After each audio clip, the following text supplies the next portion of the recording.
झगड़ा में बाबूजी परसै छथि भरि भरि बाटी मखान कि झुमी झुमी भैया के करियो निचुमान कि झुमी झुमी भैया के करियो निचुमान कि झुमी झुमी लालन के करियो निचुमान।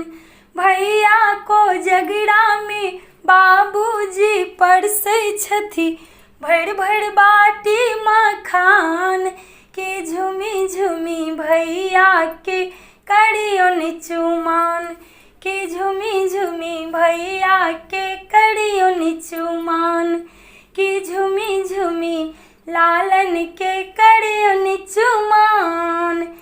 आनन चानन नीपू कौशल्या आनन चानन नीपू कौशल्या गजमोती चौका पुराण कि झुमी झुमी भैया के करियो निचुमान कि झुमी झुमी लालन के करियो निचुमान। भैया को झगड़ा में बाबूजी परसै छथि भरि भरि बाटी मखान कि झुमी झुमी भैया के करियो निचुमान कि झुमी झुमी भैया के करियो निचुमान। अलस कलश लाए पुरहर साजल अलस कलश लाए पुरहर साजल मानिक ले सुप्रहलाद कि झुमी झुमी भैया के करियो निचुमान कि झुमी झुमी भैया के करियो निचुमान।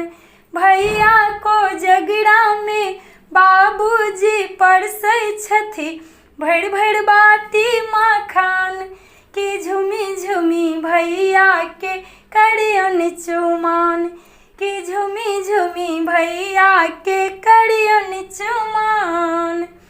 कांच ही बस केरे डाला बनाओल कांच ही बस केरे डाला बनाओल ताही सजल दुभी धान कि झुमी झुमी भैया के करियो निचुमान कि झुमी झुमी भैया के करियो निचुमान।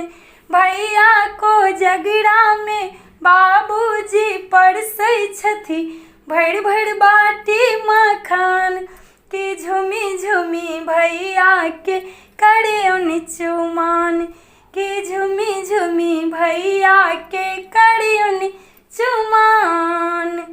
चुम्बाए चलली मातु कौशल्या चुम्बाए चलली मातु कौशल्या चुमलिया सीता श्री राम कि झुमी झुमी भैया के करियो निचुमान कि झुमी झुमी भैया के करियो निचुमान। भैया को झगड़ा में बाबूजी परसै छथि भरि भरि बाटी मखान कि झुमी झुमी भैया के करियो निचुमान कि झुमी झुमी भैया के करियो निचुमान कि झुमी झुमी लालन के करियो